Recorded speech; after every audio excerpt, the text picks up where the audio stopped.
بسم اللہ الرحمن الرحیم نحمده ونصلی علی رسوله الکریم اما بعد التقسیم الثالث للفعل، فعل کی تیسری تقسیم۔ الفعل الماضی والمضارع، فعل ماضی اور فعل مضارع معروفاً معروف ہو، کانا او مجہولاً یا مجہول ہو، صحیح ہے، معروف ہو یا مجہول ہو۔ علی قسمینی، دونوں کی دو قسمیں ہیں، المثبت ایک مثبت ہے، والمنفی اور دوسرا منفی ہے، صحیح۔ فالمثبت، مثبت کسے کہتے ہیں؟ دیکھو، مثبت کے اندر کسی فعل کے ہونے کو بیان کیا جائے اور منفی کے اندر کسی فعل کے نہ ہونے کو بیان کیا جائے۔ ضربہ مارنا، ما ضربہ نہیں مارنا، ضربہ زید زید نے مارا، ما ضربہ زید زید نے نہیں مارا، صحیح ہے۔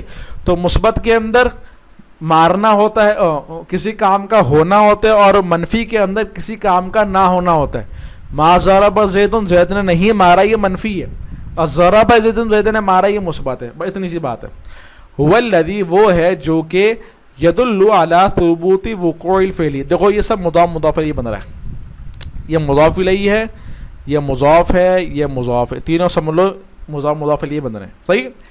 تو ہوا وہ ہے جو کہ دلالت کرے فعل کے واقع ہونے کے ثبوت پر، فعل کے واقع ہونے پر دلالت کرے، یہ کیا ہو جائے گا؟ مثبت۔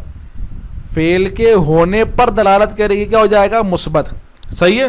اور منفی وہ ہے جو کہ فعل کے واقع نہ ہونے پر دلالت کرے۔ ثبوت مانے ہونا اور نفی مانے نہ ہونا، فعل کے واقع نہ ہونے پر دلالت کرے، یہ کیا ہو جائے گا؟ منفی، صحیح۔ جیسے کہ ما ضرب زید، ما ضرب ولا یضرب، اور اس کی مثال ضرب و یضرب، سمجھ میں آ گیا؟ تو یہ آپ کا مختصراً سبق تھا، تھوڑی میں نے تفصیل کری ہے، اور جو تفصیل میں نے ضروری سمجھی وہ میں نے تفصیل کر دی۔ امید ہے آپ کو سبق سمجھ میں آ گیا ہوگا، صحیح۔ اچھا، تو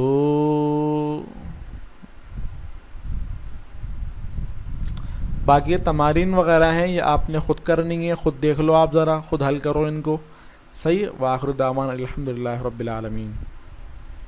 اگر آپ درس نظامی یا صرف اور نحو کے کورس دیکھنا چاہتے ہیں تو ہماری ویب سائٹ deensiko.com کے اوپر وزٹ کریں، یا اگر ہم سے رابطہ کرنا چاہتے ہیں تو ہمارا یہ واٹس ایپ نمبر اور ہماری اس جی میل آئی ڈی کے ذریعے سے آپ رابطہ کر سکتے ہیں۔